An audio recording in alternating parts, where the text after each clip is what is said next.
اعوذ باللہ من الشیطان الرجیم بسم اللہ الرحمن الرحیم انما یؤمن بآیاتنا الذین اذا ذکروا بها میری ایمان رکھنے والے تو ہماری آیات پر وہ لوگ ہیں کہ جب انہیں ہماری آیات کے ذریعے سے تذکیر کی جاتی ہے، نصیحت کی جاتی ہے، انہیں سنائی جاتی ہے، خروا سجدا، وہ سجدے میں گر پڑتے ہیں، وہ سبحوا بحمد ربہم، اور وہ اپنے پروردگار کی حمد کے ساتھ تسبیح کرتے ہیں، وہم لا یستکبرون، اور وہ گھمنڈ نہیں کرتے، تکبر نہیں کرتے۔ یہ آیت سجدہ ہے۔ تتجافی جنوبہم عن المضاجع، رات کے اوقات میں ان کے پہلو بستروں سے دور رہتے ہیں، علیحدہ رہتے ہیں، رات کو یبیتون لربہم سجدا وقیاما۔ ایک تو وہ شخص ہے کہ جو ساری رات پڑا سوتا رہتا ہے، اور ایک وہ ہے کہ جو وقفے وقفے سے اٹھتا ہے، اللہ کو یاد کرتا ہے، کبھی کھڑا ہے، کبھی سجدہ کر رہا ہے۔ تو ان کے پہلو جو ہیں وہ ان کے بستروں سے علیحدہ رہتے ہیں۔ یدعون ربہم خوفا وطمعا، اپنے رب کو پکارتے رہتے ہیں، دعا کرتے رہتے ہیں اپنے رب سے،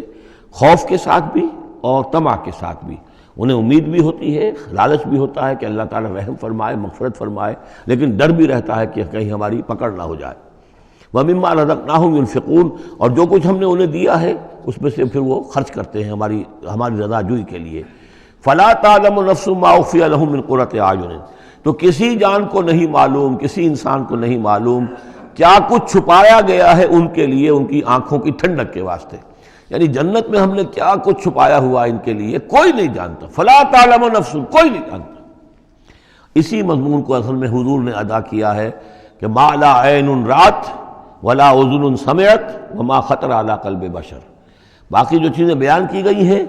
ان کے بھی اصل حقیقت تو وہاں کھلے گی، لیکن پھر بھی یہ تو ابتدائی نزل ہے، پہلی مہمان نوازی ان چیزوں سے ہے جن کا کہ قرآن مجید میں ذکر ہے، جن کو کہ ہم سمجھ سکتے ہیں۔ اصل نعمتیں جو جنت کی ہیں وہ تو یہ فلا تعلم نفس، کوئی نہیں جانتا کیا کچھ چھپایا گیا ان کے لیے، اللہ تعالیٰ نے کیا کچھ تیار کر کے رکھا ہوا ہے ان کی آنکھوں کی ٹھنڈک کا سامان۔ جزاء بما كانوا يعملون، وہ بدلہ ہوگا ان کے اعمال کا۔ افمن کان مومنا کمن کان فاسقا، تو بھلا ایک شخص کہ جو مومن ہے کیا وہ ایسا ہو جائے گا جیسے فاسق ہو؟ کیا ان کا انجام برابر ہوگا؟ لا یستوون، نہیں وہ برابر نہیں ہو سکتے۔ اما الذین آمنوا وعملوا الصالحات، یقیناً وہ لوگ جو ایمان لائے اور جنہوں نے نیک عمل کیے، فلہم جنات الماوا، ان کے لیے تو وہ باغات ہیں جہاں ان کو ٹھکانہ دیا جائے گا۔ نزلا بما كانوا يعملون، اور یہ ہوگی ان کی ابتدائی مہمان نوازی۔ نزل عربی میں کہتے ہیں مہمان جیسے ہی آئے، نزیل اترا ہے وہ اپنی سواری سے، گھوڑے سے آیا ہے، اونٹ پر آیا ہے، آپ کے دروازے کے سامنے آ کر وہ اترا ہے، اونٹ کو بٹھایا ہے، اس سے اترا ہے، یا آج کار سے اتر رہا ہے۔ تو اب یہ نزیل ہے اس وقت، اس نزیل کے لیے نزل فوری طور پر، موسم کے اعتبار سے ٹھنڈا ہے یا گرم ہے، آپ فوری طور پر لاتے ہیں، یہ نزل ہے۔ پھر وہ اب آپ کے پاس ٹھہر گیا ہے، آپ نے اس کے لیے کمرے کا بندوبست کیا ہے، وہ وہاں پر اس نے استراحت کی ہے، اب آپ نے اہتمام کے ساتھ اس کے لیے کھانا تیار کروایا، یہ ہے ضیافت، ضیف اب بنا ہے وہ۔ تو جیسے آیا ہے وہ نزیل ہے، اور جب گھر میں آپ کے ٹھہر گیا تو اب ضیف ہے، وہ پھر ضیافت ہوگی۔ تو وہ چیزیں جو ہیں ما لا عین رأت ولا اذن سمعت وما خطر علی قلب بشر، یہ اصل میں ضیافت خداوندی ہے، اور یہ نزل ہے جس کا ذکر قرآن مجید میں اس تفصیل سے آیا ہے۔ وَأَمَّا الَّذِينَ فَسَقُوا فَمَأْوَاهُمُ النَّارُ، اور جو لوگ سرکش تھے اور جنہوں نے نافرمانی کی تھی ان کا ٹھکانہ آگ ہے۔ كُلَّمَا أَرَادُوا أَن يَخْرُجُوا مِنْهَا،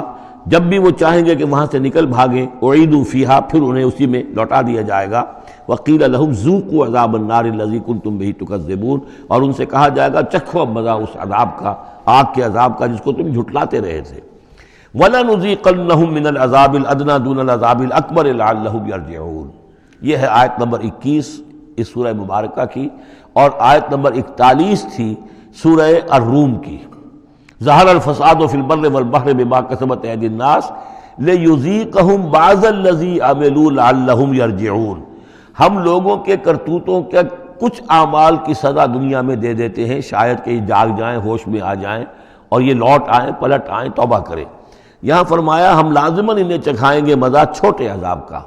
ادنا، عذاب الادنا، دون العذاب الاکبر، اس بڑے عذاب سے پہلے لعلہم یرجعون، شاید کہ یہ جاگ جائیں، شاید کہ ہوش میں آ جائیں، شاید کہ لوٹ جائیں، شاید کہ توبہ کریں۔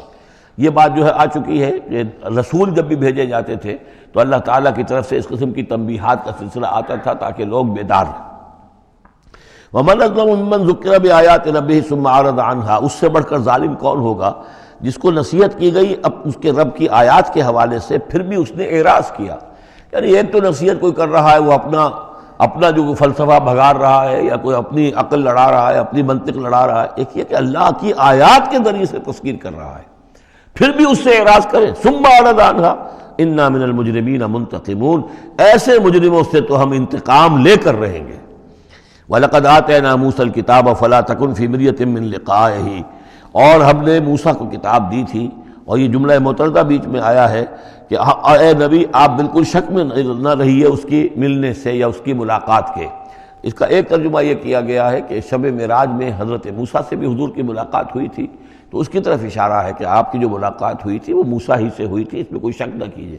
لیکن زیادہ جو قرین قیاس ہے، جو سیاق و سباق کے ساتھ مناسبت رکھتا ہے، وہ یہ ہے تو اے نبی آپ بالکل کوئی شک نہ رکھیں اس بات میں کہ جو کتاب موسیٰ کو دی گئی تھی وہ واقعتاً اللہ کی طرف سے تھی، کتاب کا ملنا اللہ کی طرف سے تھا، اور اس قرآن کا ملنا جو آپ کو ملی ہے یہ بھی اللہ کی طرف سے ہے۔ اور حضور سے خطاب کرتے ہوئے بھی در حقیقت یہاں پر روح سخن جو ہے وہ لوگوں سے ہے کہ تم کوئی شک نہ کرو کہ تورات اللہ نے ہی دی تھی حضرت موسیٰ کو، اور قرآن اللہ ہی نے دیا ہے محمد کو صلی اللہ علیہ وسلم۔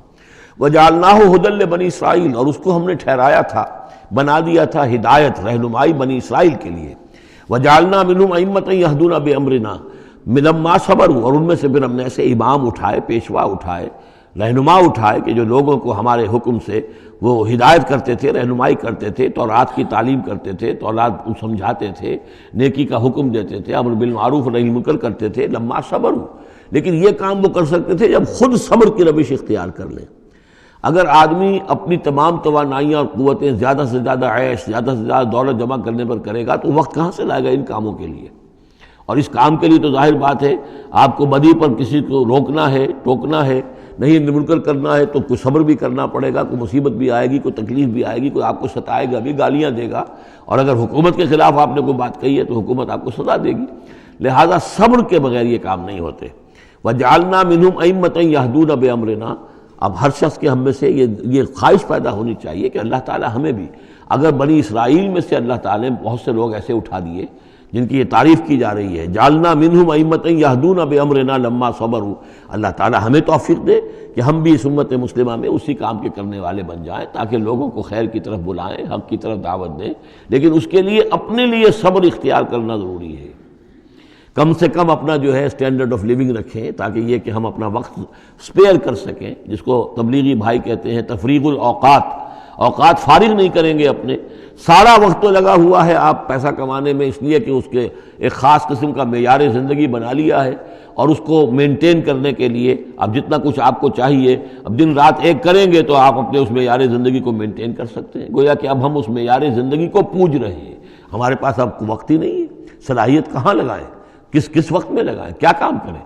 لیکن صبر کی روش ہوگی اور پھر قرآن مجید کے ساتھ وہ تعلق ہوگا تو پھر انشاءاللہ تعالی اللہ تعالیٰ نے انسان میں بڑی صلاحیتیں رکھی ہیں، بڑی قوتیں رکھی ہیں، مسجود ملائک بنایا ہے، اللہ کے کریشن کا کلائمیکس ہے یہ، تو اللہ تعالیٰ کی یوں سمجھیے کہ تخلیق کا نقطہ عروج ہے، تو اس کے اندر صلاحیتیں ہیں۔ آدمی ارادہ کر لے، ہمت کرے، فیصلہ کر لے تو پھر یہ کہ اللہ تعالیٰ جو ہے اس کے لیے راستے کھول دیتا ہے۔ وَجَعَلْنَا مِنْهُمْ أَئِمَّةً يَهْدُونَ بِأَمْرِنَا لَمَّا صَبَرُوا وَكَانُوا بِآيَاتِنَا يُوقِنُونَ، ایک تو یہ کہ صبر کریں اور ہماری آیات کے اوپر پورا یقین ہو۔ إِنَّ رَبَّكَ هُوَ يَفْصِلُ بَيْنَهُمْ يَوْمَ الْقِيَامَةِ فِيمَا كَانُوا فِيهِ يَخْتَلِفُونَ،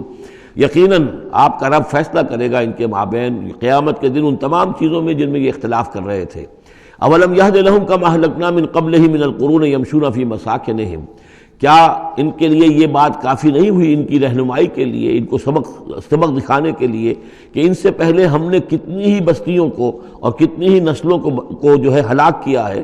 کہ وہ جو پھرتے تھے اپنی انہی مساکن میں، اپنے شہروں میں، اور ایک مفہوم یہ کہ جن میں اب یہ پھر رہے ہیں، یہ جاتے ہیں اور سمود کی بستیوں کے پاس سے گزرتے ہیں۔ خبر آئی ہے کہ کچھ برطانوی سیاست جو ہے وہ محققین، انہوں نے وہ ڈیڈ سی میں اس کے ساحل کے ساتھ ہی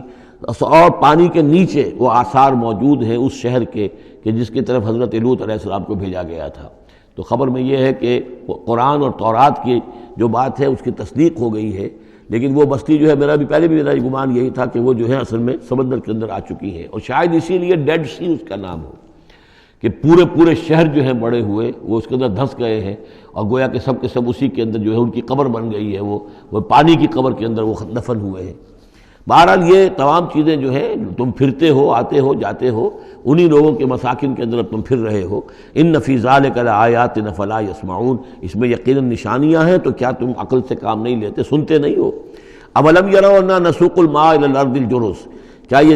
انہوں نے دیکھا نہیں کہ ہم پانی کو ہانک کر لے جاتے ہیں ایک ایسی زمین کی طرف جو چٹیل پڑی ہے، بے آب و گیا ہے،